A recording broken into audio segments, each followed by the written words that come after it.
So now we're here with Reg Athwal, and he's going to be telling us a little bit about how his new platform he just started on video. So how long ago have you started, Reg? We started the early stages of the platform's called One TVO. So we started just over a year ago, just putting the architecture together, designing and developing it.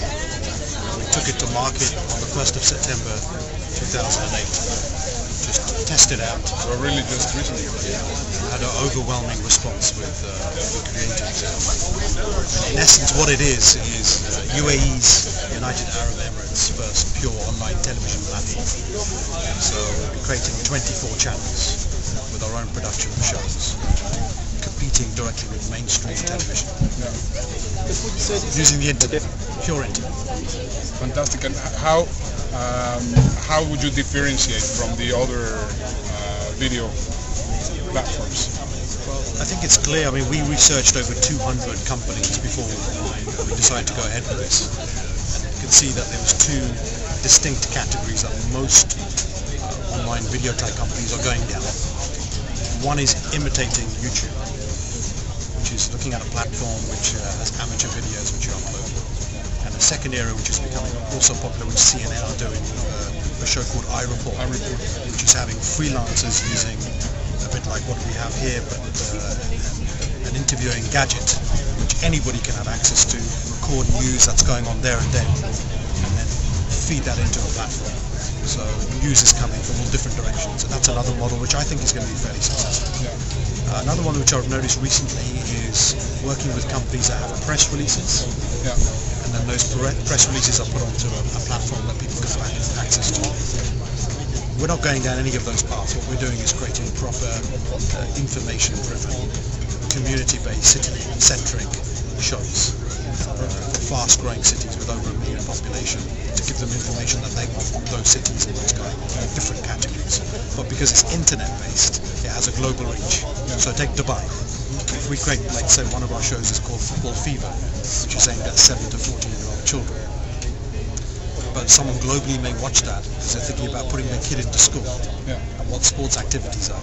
So it appeals not only to the local person but also to globally. That's the power of the internet.